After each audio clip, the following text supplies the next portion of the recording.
Hello, y'all. We are pleased to welcome you to Peace Consumer YouTube channel. You can probably imagine that buying something as expensive as an RV must be a pretty difficult and well thought decision. So, when you purchase something like a new RV, you would expect that thing to perform perfectly for quite some time. Well, today you are going to hear the story presented to us by Regina about her experience with purchasing a new RV from the company called Grand Design RV. Without further ado, get comfortable, enjoy the video, and stay tuned for more.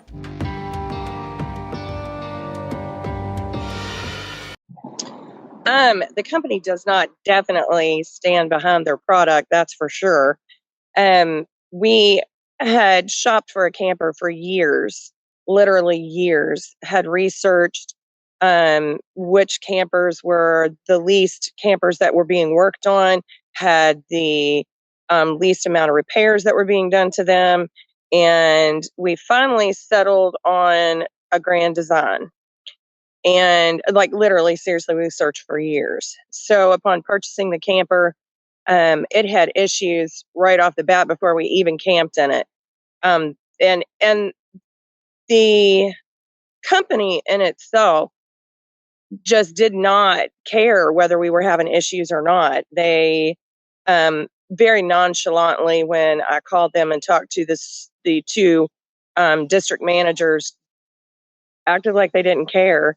Um, the dealer cared more than a Grand Design did about the problems that we were having. Before we even camped in it, the camper, we towed it home. We bought it in November, towed it home, parked it on its pad. It would randomly, the AC randomly would kick on starting in January.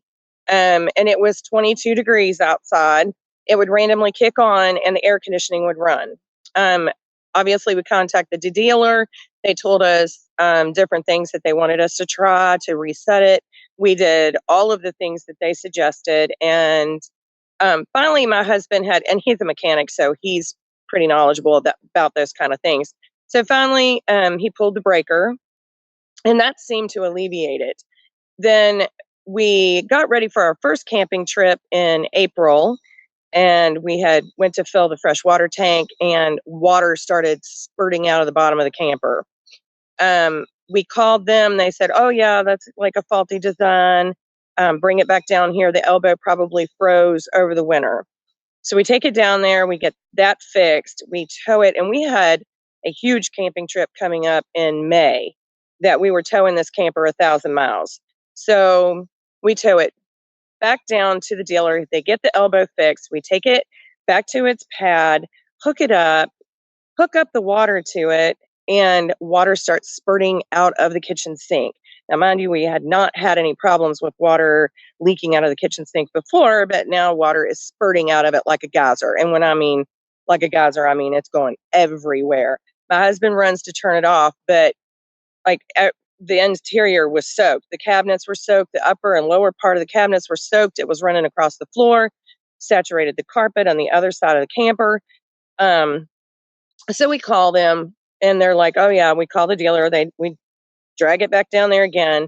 It it worked out that it sat down there to where we did not get to actually try to camp in it again until we were going on this big 1,000-mile journey. So once we get set up there, this is our first camping experience.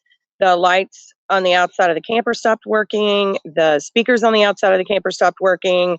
And the camper was extremely hot, very hot. Um, it was unbearably hot. So when we got back home, we contacted the dealer again. They were like, "Oh, well, it's the temperatures." We took it back down there. They measured the temperatures coming in and out of the camper. We were told it was normal. So we tried camping in it again. This time, the camper sat on blast for 3 hours. We had our two dogs with us, and I have video of it. They were sitting in there, I mean, just panting for everything they were worth. It just simply would not cool. We were given, at this time, I contacted Grand Design myself and was told that, you know, the dealer would deal with it. They would be in contact with them. and they would measure the temps again to make sure that it was okay. So we tow it back down there.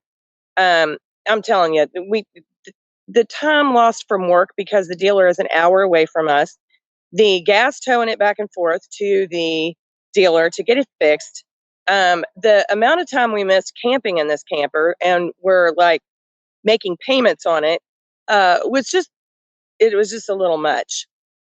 The company cared not whether we were trying to camp in a camper that was extremely hot.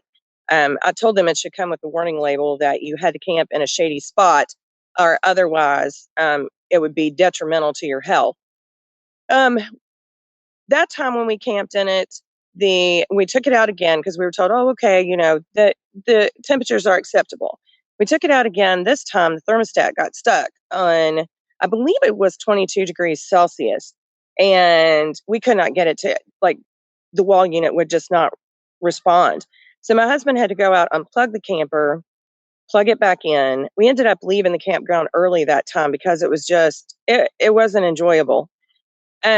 We get back to its pad, hook it back up. This time we made the decision we would just void the warranty and port it and put extra Freon in it, which our air conditioning man came and said he didn't understand how they expected anyone to camp in a camper that had those temperatures coming out of it.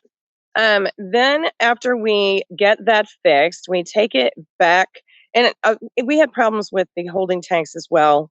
All of the tanks in our 3-day stay was reading full when we were using the bathhouse instead of using the camper.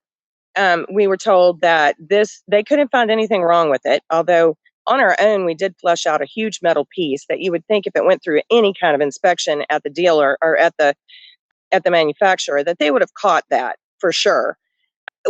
I don't even know if they really do inspect them before they put them on the lots.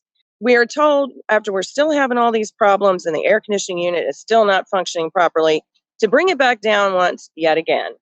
And they're going to replace the thermostat this time. So we get ready for our journey, and we are trying to get the slide to come back in, and the thing gets stuck.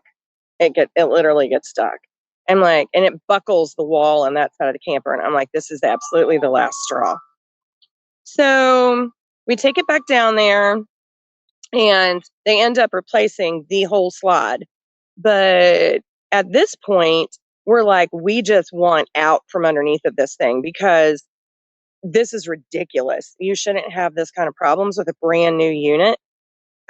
We were told basically when we talked to the dealer that they would only give us, it was $11,000 difference, and we'd only camped in it like twice at that point between what we could trade it in on and what they would give us for our camper, which was unacceptable to us. I mean, we had financed this thing.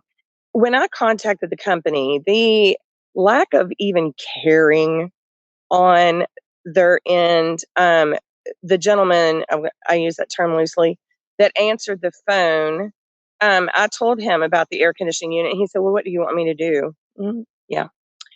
I said, well, I would like a new air conditioning unit put in if we cannot get rid of this camper.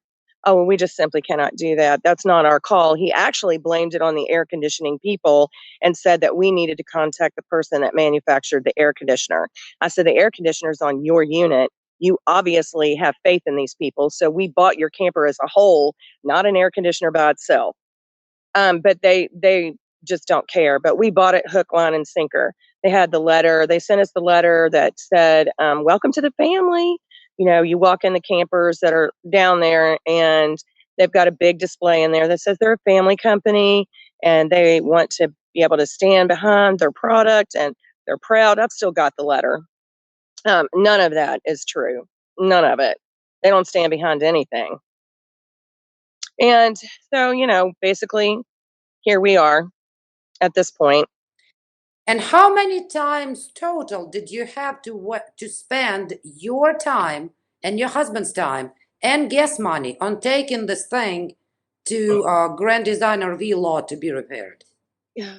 I would say it was probably at least 8 to 10, if not Wow. more. We asked for a printout one time of the amount of times that we'd had it down there, But the only times they counted on that were the times that they actually turned anything in for warranty work, like the elbow that they did and the slide. Yeah, so mysteriously, all the other times that we had to tow it down there to have the temperatures checked and just to have it looked over and then for them to tell us that nothing was wrong, none of those times were counted. But if you were to summarize all of this and pinpoint one thing that you would say is just it, what pisses you off the most about Grand Design RV, what would that be? They do not stand behind their product. Period. The end. They don't. All of this, it's deceit is what it is, pure and simple.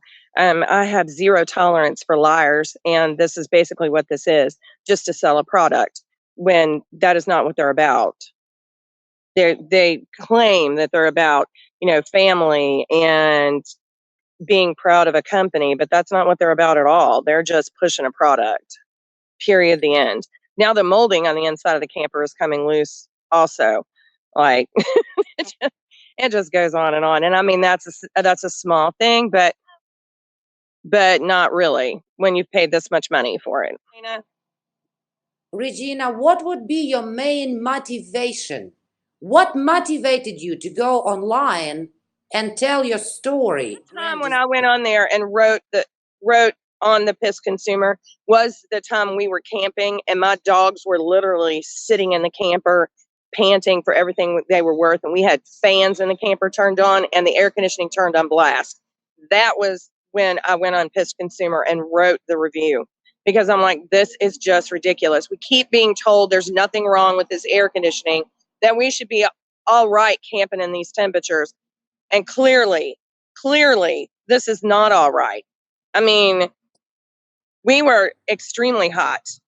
That was the straw that broke the camel's back. But then after that came the, and, so I was just like, my gosh, yet another thing happened. I mean, and we're still having problems with the tanks.